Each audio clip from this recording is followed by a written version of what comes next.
அடமானத்தில் இருக்கும் தங்க நகையை மீட்டு மார்க்கெட் விலையில் உடனடியாக விற்க சிறந்த வழி பிரைம் கோல்ட் ஹப். தொடர்புக்கு 9845551787. தங்கத்தை மட்டுமல்ல உங்கள் தன்னம்பிக்கையையும் மீட்டுத் தருகிறோம். No compromise. உங்க சைடுலயும் எங்க சைடுலயும். It's a GT promise. GT Holidays, South India's #1 travel brand. இந்த கூட்டத்தின் நோக்கம் SIR ஒழிக்கப்படணும். இது வேணாம், தூக்கி போடு. இந்த இது என்ன பேங்க் பாஸ்புக்கு வச்சுருக்கேன், இதெல்லாம் எதுக்கு இருக்குது? பேங்க் பாஸ்புக்கு 25-30 வருஷமாக இருக்குது. இது என்னோடய பாஸ்போர்ட்டு. நான் 40 வருஷமாக மக்களுக்கு தெரிஞ்சவனாக இருக்கேன். பாஸ்போர்ட் ஆவணம் இருக்குது. இதுதான் ஆதார், இந்தியனின் அடையாளம்னு கருவேலியெல்லாம் எடுத்தாங்களா இல்லையா? பான் கார்டு மாதிரி, கேஸ் கனெக்ஷன் மாத்திர மாதிரி ஓட்டு கொடுத்துட்டு போயிடுவீங்க. நாங்கள் சும்ப போயிருந்தா உக்காந்துக்கிட்டு என்னமா உங்களுக்கு சிங்சாங் கட்டிட்டு போமா? நடக்கிறது வேற. இந்த 6,36,00,000 ஓட்டம் இறந்தவங்க போக மிச்சம் அப்படியே இல்லைன்னு வச்சுக்கோங்க. சென்ட்ரலில் எவனும் உள்ளே வர முடியாது. தேர்தல் கமிஷனை நான் எச்சரிக்கிறேன். இங்கேயும் செய்வேன், இதுவே என் பிரச்சாரம் தான். எங்கேயும் செய்வேன். நான் என்னோட போராட்டம், என்னோட பிரச்சாரம் எல்லாம் கால் பதியும். விஜய் மாதிரி வானத்திலேயே சுற்றிக்கிட்டெல்லாம் இருக்க முடியாது. ஒரு தம்பி ஆதரிச்சேன் அன்னைக்கு. இப்போ பார்த்தா இங்கே செய்வீன்னு கேட்டீங்கல்ல, இங்கே பார், இந்த கால் இருக்குல்ல, இந்த கால் தடம் கீழே பதியணும். தெருவில் அடிமட்ட தொண்டர்கள் அடிமட்ட இடத்துல 10 படம் நடித்தேன். லியோலிலாம் நடித்தது அவர் புண்ணியத்தில் இல்லை. நம்ம டைரக்டர் அவர் என்னை வச்சு ஹீரோவாக பண்ண இருந்தார் இல்லையா, லோகேஷ் கனகராஜ். அது நான் போய் நின்று எனக்கு ஒரு சீட்டு கொடுங்க, ஏன்னா அந்த மாதிரி ஆளா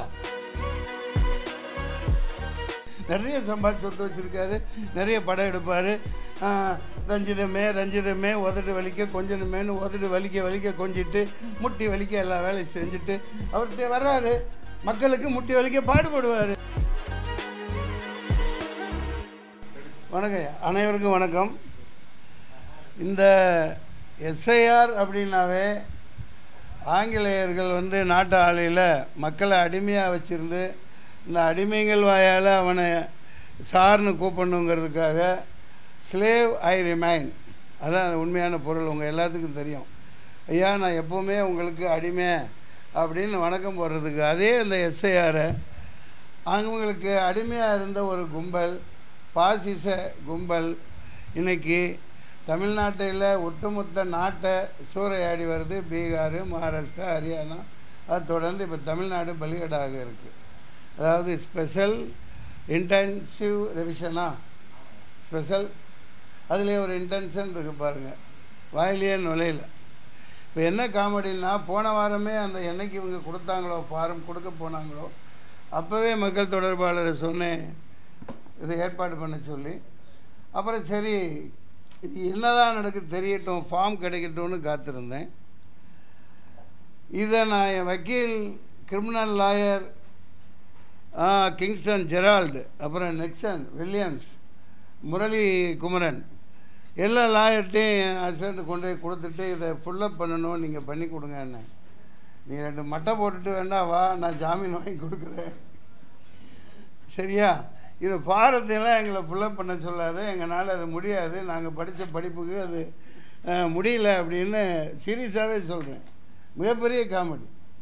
இந்த பாரத்தை ஒழுங்காக ஃபுல்லப் பண்ணி ஒரு சாதாரண குடிமகன், இது எதுக்கு இந்த SIR திடீர்னு திட்டமிட்டு அடிமையாக்கி மக்கள், அதாவது தங்கத்தட்டில் வச்சு ஓட்டு போட போகிறவனை தாளாட்டி அப்படி பாராட்டி ஒரு வாக்காளர்னு ஒரு மரியாதை இருந்துச்சு.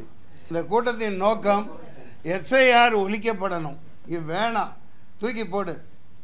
இது என்ன பேங்க் பாஸ்புக்கு வச்சுருக்கேன், இதெல்லாம் எதுக்கு இருக்குது? பேங்க் பாஸ்புக்கு 25-30 வருஷமாக இருக்குது. இது என்னோடய பாஸ்போர்ட்டு. நான் 40 வருஷமாக மக்களுக்கு தெரிஞ்சவனாக இருக்கேன். பாஸ்போர்ட் ஆவணம் இருக்குது. இதுதான் ஆதார், இந்தியனின் அடையாளம்னு கருவேலியெல்லாம் எடுத்தாங்களா இல்லையா? ஆதார். இதை தூக்கி குப்பையில் போட்டாங்க. எதுக்கு இந்த ஆதார்? எல்லாம் கைரேகை எடுத்தாங்க, எல்லாம் எடுத்தாங்க. அப்புறம் இது பாருங்கள், என்ன கார்டுப்பா இது? PAN card. எல்லாம் தெரிஞ்சு பணம் கட்டுறோம், GST கட்டுறோம், எல்லாத்துக்கும் இந்த கார்டு தான். அப்புறம் இந்த ஓட்டர்ஸ் லிஸ்ட்டு இது எல்லாம் இருக்கத்தானே செய்யுது. இப்போ எதுக்கு திடீர்னு கொண்டாண்டு சூறையாடி எப்படி இந்த நீட்டு தேர்வுக்கு டுட்டோரியல் எல்லாம் ஆரம்பித்தாங்க தெரியுமா, ஆரம்பித்து போய்கிட்டு இருக்கு தெரியுமா? அந்த மாதிரி இந்த எஸ்ஐஆர் ஃபார்ம் ஃபுல்லப் பண்ணுறதுக்கு நிறைய டுட்டோரியல் இப்போ திறந்துட்டாங்க. சார் நாங்கள் பண்ணி தரோம் வாங்க சார்னு. ஆனால் ஓட்டு கடைசியில் இல்லைன்னு சொன்னால் நாங்கள் பொறுப்பு இல்லைங்கிறோம். இதுக்கு எல்லாம் மூல காரணம் இந்த இவிஎம். இதை ஒழிச்சு கட்டு. இவிஎம்மில் இந்த வர தேர்தல் நடக்கக்கூடாது. தமிழ்நாட்டில் நடக்கிற தேர்தலே பேலட் பேப்பரில் பண்ணுங்க. இன்னொன்று இந்த எஸ்ஐஆரை தூக்கி போட்டுட்டு ஒழுங்கு மரியாதையாக இப்போ பாருங்கள் 6 கோடி 6 கோடி 36 லட்சம் வாக்காளர்கள். அவங்களுக்கு 2 ஃபார்ம் 2 பேப்பர் அடிக்கிறாங்கன்னா 13-15 கோடி பேப்பர் அடிக்கிறாங்க. இதை நீங்கள் பேலட் பேப்பரில் பண்ணுறதுக்கு சாதாரணமாக ஒருத்த பேப்பர் போதும், 4 நாள் அவகாசம் போதும், அந்த சின்னங்களை வச்சு அடிக்கலாம். அந்த ஏன் இதை செய்ய மாட்டேங்கிறாங்கன்னு தெரியல. எதிர்கட்சிகள் எல்லாம் ஒன்று திரடணும். மம்தா பானர்ஜி எப்படி அங்கே உள்ளே வந்தால் அரெஸ்ட் பண்ணுவேன்னு சொன்னாங்களோ அந்த மாதிரி தமிழ்நாடு முதலமைச்சர் இதை நிப்பாட்டு, இதை நடத்த விட மாட்டேன், இல்லாட்டி தேர்தல் நடக்காது, தேர்தல் நடந்ததுக்கப்புறம் இந்த எஸ்ஐஆரை ஏதோ ஒரு அறை நீங்கள் நடத்துங்கன்னு தமிழ்நாடு முதலமைச்சர் ஒரு உத்தரவு போடணும், மத்திய அரசு கேட்டுக்கணுங்கிறது என்னோடய தாழ்மையான வேண்டுகோள். இன்றைக்கி தமிழ்நாடு சூறையாடப்படும். தமிழ்நாடு இந்த எஸ்ஐஆர் மூலமும் இவிஎம் மூலமும் நாசம் பண்ண இருக்காங்க. திருப்பள்ளிலாம் போய் பார்த்தா என்னங்கிறது உங்களுக்கே தெரியும். ஓட்டுரிமையை தீர்மானிக்க 10-15 தலைமுறையாக பெங்களூரில் வாழ்கிறவன் தான் அங்கே ஓட்டு போட முடியுது. இன்றைக்கும் தாராவி பம்பாயில் ஒரு 2-3 லட்சம் பேர் ஓட்டு போட முடியல. எத்தனை தலைமுறையாக இருந்தோம். இவங்க நேற்று வந்து உனக்கு தூக்கி கொடுத்துட்டு பீகார் அங்கே ஓட்டு கேனீங்கயா, இந்தா ரேஷன் கார்டு மாற்றுற மாதிரி, இது மாற்றுற மாதிரி, பான் கார்டு மாதிரி, கேஸ் கனெக்ஷன் மாற்றுற மாதிரி ஓட்டு கொடுத்துட்டு போயிடுவீங்க. நாங்கள் சும்ப போயிருங்களா உக்காந்துக்கிட்டு என்னமா உங்களுக்கு சிங்சாங் கட்டிட்டு போமா? நடக்கிறது வேற. இந்த 6 கோடியே 36 லட்சம் ஓட்டம் இறந்தவங்க போக மிச்சம் அப்படியே இல்லைன்னு வச்சுக்கோங்க. சென்ட்ரலில் எவனும் உள்ளே வர முடியாது. தேர்தல் கமிஷனை நான் எச்சரிக்கிறேன். எதானாலும் பார்த்துக்கலாம். நான் போராட்டம் பண்ணி எத்தனையோ தடவை ஜெயிலுக்கு போயிருக்கேன், பார்த்துக்கலாம்.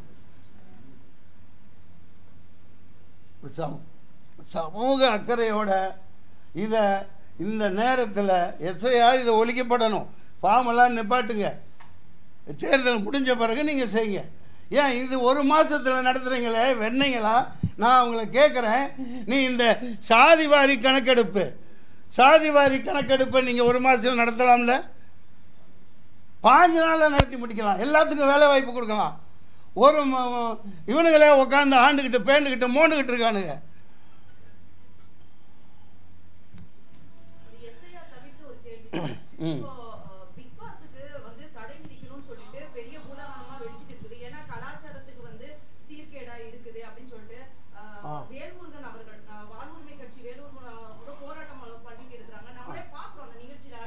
இப்போ நான் இது 2க்கு கூட்டியிருக்கேன். நீங்கள் பிக் பாஸ்க்கு ஏன் போகிறீங்க? நீங்கள் அதை ஏன் பார்க்குறீங்க? நான் அந்த கரும்பை பார்க்குறதே இல்லை. எவன் கூட கட்டி பிடிச்சிக்கிட்டான். பண்ணியெல்லாம் போய் எங்கள் பண்ணி மாதிரி உட்காந்து சேத்துல புறந்துட்டு போகட்டும். நீங்கள் ஏன் பார்க்குறீங்க? நல்ல சீரியல் பாருங்கள். சன் டிவியில் அந்த நேரத்தில் என்னப்பா விடுது, அப்புறம் அந்த விஜய் டிவியில் அதுதான் காட்டுறாங்களோ. அந்த கரும்பு ஏங்க பார்க்குறீங்க? 9 மணிக்கு படுத்து தூங்கிடுங்க. பிரம்ம முகூர்த்தத்தில் 3 to 5 எந்திரிங்க. வாழ்க்கை ஜாலியாக இருக்கும். ஏதோ அவங்க பொழப்பு ஓட்டுறாங்க. என்ன கேட்க வந்தீங்க? நீ எதுக்காக கூட்டியிருக்கீங்க? பிக் பாஸ் தடை வேணும். அது தடை என்ன? இப்போ என்ன வெங்காயம் விளக்கமாத்து கட்ட இல்லை எனக்கு என்ன? அவங்க சம்பாதிக்கிறாங்க. சமூகத்தை இதுதான் சீரழிக்குது. பிஜேபி சர்க்கார் தான் சீரழிக்குது. இந்த எஸ்ஐஆருங்கிறது நீ என்னைக்கு எனக்கு அடிமையாயிரு, நான் இப்படி தான் பண்ணுவேன். எல்லாம் 5-6 வருஷம் முன்னாடி நான் இந்த இதை ஆரம்பித்தேன், டிப்டாப் தமிழான்னு. அது அந்த ஒரு சகோதரர் தான் அந்த யாருப்பா அவர் பேர் இப்போ ஆதி தமிழத்தை கொச்சையாக தவறாக சொன்னதுனால நான் டிப்டாப் தமிழான்னு ஆரம்பித்து அதுலேயே ஒரு வரி வரும், தேர்தல் ஆணையம் மோதி விட்டு பூணையம், தெளிவாக வரும். அது அப்படியே தான் இன்றைக்கும் இருக்குது. போராடணும். அதே இதில் போராடிக்கிட்டு இது ஆரம்பிக்கலை. இது மிகப்பெரிய போராட்டமாக உருவெடுக்கணும். இது நிப்பாட்டப்படணும். இவிஎம் நிப்பாட்டப்படணும்.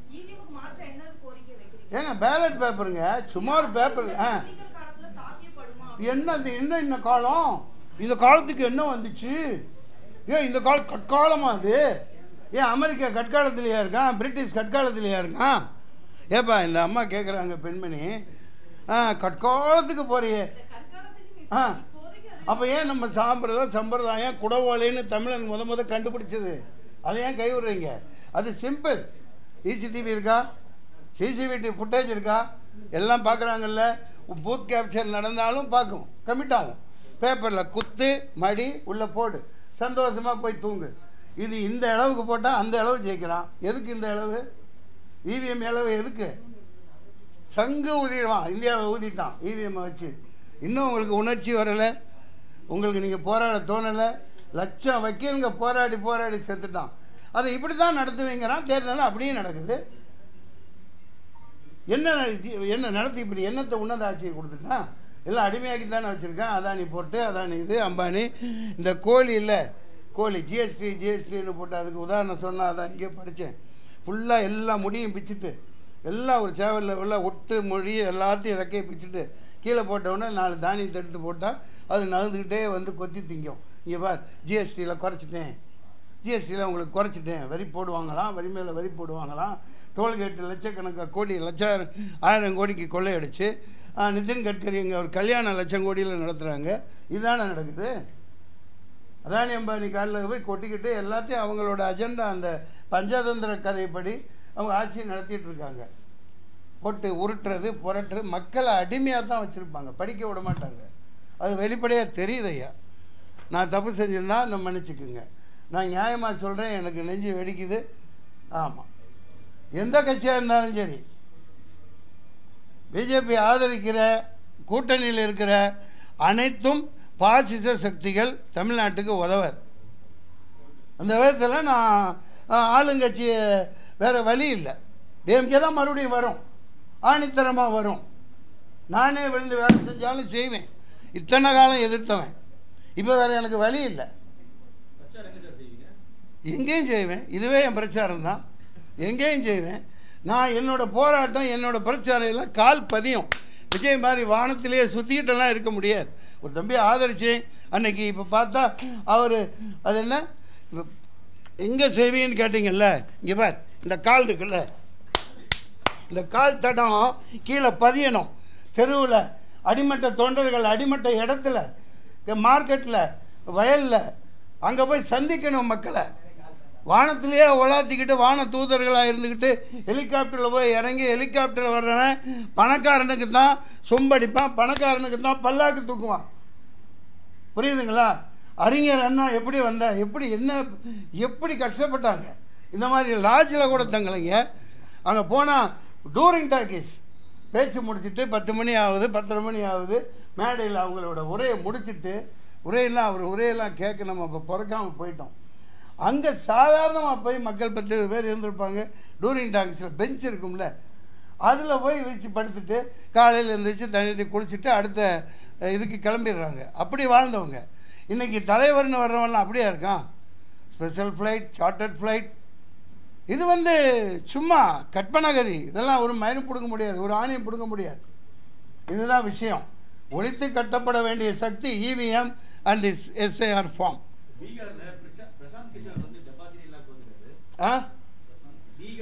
அங்கே இதே மாதிரி இங்கே தோப்பாங்க. சொல்லுங்க. ஏற்படலாம். நீங்களே சொல்லிட்டு என்ன வாயில் சொல்ல வைக்கிறீங்க? அப்படி இல்லைங்க. அவருக்கு கண்மூடித்தனமாக நான் அப்படி ஒரு இதே இடத்துல நீங்கள் வந்தீங்க, ஒரு சம்பவம் நடந்தது, அப்படி ஒன்று எனக்கு தோன்றதை சொல்லிவிடுவேன். உணர்ச்சி வசப்பட்டோ படாமலோ நியாயத்தை சொல்லிவிடுவேன்.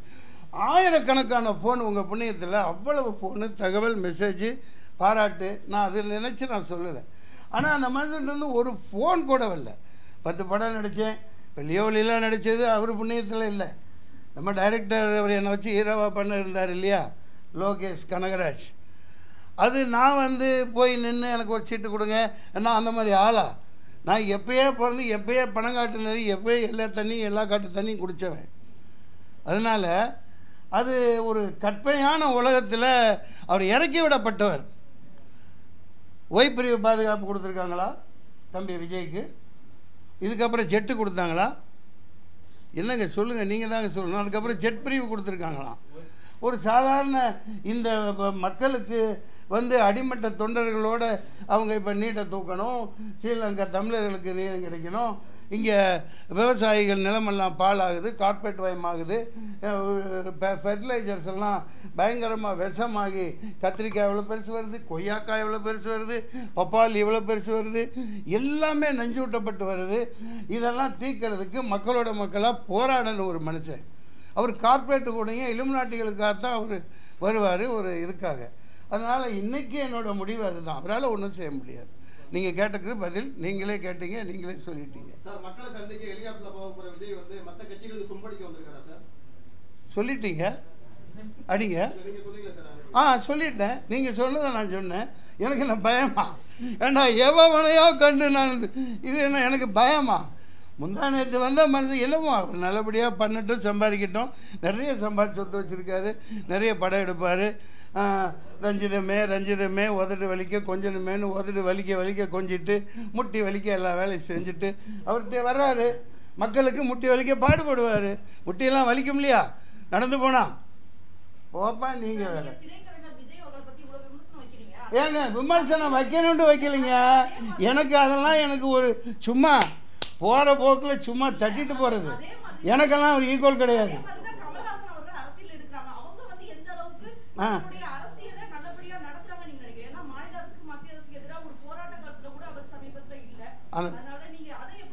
அந்த வீராங்கனை சரியாக கேட்குறாங்க. கமல்ஹாசன் நிலைப்பாடு சரியானது தான். இப்போ வந்து ஸ்டேட்டை காப்பாற்றணும். நமக்கு முரண்பாடு திமுக 1000 இருக்கலாம், அதை நம்ம சரி செஞ்சுக்கலாம், நமக்குள்ளே 1000 பண்ணிக்க முடியும். ஆனால் இவனோட நோக்கம் வந்து சீர்குலைச்சி மக்களை நாசம் பண்ணி பிச்சைக்காரங்களாக்கி எல்லா எல்லா பணத்தையும் கொண்டு அதானி அம்பானி காலில் கொட்டிட்டு ஜெயகோவிந்தம் பாட வேண்டியதுதான். நான் வந்து ஒரு மதவாதியாலாம் இதை சொல்லலை. எனக்கு மதமெல்லாம் எனக்கு ஒன்றுமே கிடையாது. நான் சினிமாக்காரன், நடிகன். எல்லாத்துக்கும் எந்த கும்பாபிஷேகம் கூப்பிட்டே போவேன். என்ன கொடுக்குறாங்களோ வாங்கிக்குவேன், சாப்பிடுவேன், எல்லா வீட்லேயும் சாப்பிடுவேன். எலெக்ஷனை போவோம். தரையில் வாழ்கிறவன். மக்களுக்கு தரையில் வாழ்கிற காமராஜ் எப்படி சைக்கிளில் போனார், நடந்து போனார், அந்த மாதிரி தான் அடிமட்ட மக்களுக்கு உதவணுன்னா மக்களோட மக்களாக வேலை செய்யணும், நடக்கணும். நடந்து தானே ஓட்டு கேட்டு போகிறோம் எல்லாம். ஹெலிகாப்டர் வந்து அப்படியே இவங்க எல்லாம் கும்பிடுவாங்களா விழுந்து? நாளைக்கு ஃப்ரான்ஸ்லேருந்து ஏதோ வருதான்ப்பா பெரிய ஹெலிகாப்டர், அப்படியா? I don't care. இந்த கூட்டம் உங்களை அழைத்ததின் நோக்கம் SIR has been stopped. ஏழை மக்களை சீரழிக்கிறாங்க, வேலைக்கு போக முடியல, குடியானவர்கள் ஏழைகள் பாழைகள்லாம் தில்லாடிட்டு இருக்காங்க. பைத்தியக்காரத்தனமாக ஒரு வக்கீல்னாலே இந்த ஃபார்மை ரொம்ப முடியல. 42க்கு முன்னாடி எங்கே இருந்த, 2002 எங்கே இருந்த, அம்மா பேர் சொல்லு, அம்மாவோட இறந்து போய் 1990 இறந்து போனாங்க. அப்போல்லாம் அவங்களுக்கு ஓட்டர் அட்டையே கிடையாது. அந்த ஊரில் வச்சுருப்பாங்க லிஸ்ட்டு, கூட்டிகிட்டு போவாங்க, அழகாக ஓட்டு போட்டு வருவாங்க. 30-40 வருஷம் முன்னாடி எங்கே இருந்துச்சு? இப்போ தானே கொடுத்தாங்க. ஆட்டோமேட்டிக்காக அந்தந்த கட்சிக்காரங்க அந்த இதை லிஸ்ட்டு வச்சுருப்பாங்க. அம்மா தாய் இல்லாமல் வச்சுட்டு வந்து ஓட்டு போடுமா அப்படின்னு ஓட்டு போட்டு அப்படியே மரியாதையாக நடத்துனாங்க. இவங்க எப்போ இந்த வாக்காளர்களை கேவலமாக நடத்துகிறானுங்களோ, இப்படி ஒரு ஃபார்மை கொடுத்து ஃபில்அப் பண்ணா அப்படின்னு ரெட்டங்கால் போட்டு உட்காந்துருக்கான்னா, இது வந்து அந்த SIRின் உண்மையான பதம் என்ன? Slave I remain for you. உங்களுக்கு நான் எப்பவும் அடிமை அப்படின்னு மக்களை ஆக்கிறதுக்காக பண்ணது. நிப்பாட்டுங்க. தேங்க்யூ. நன்றி, வணக்கம்.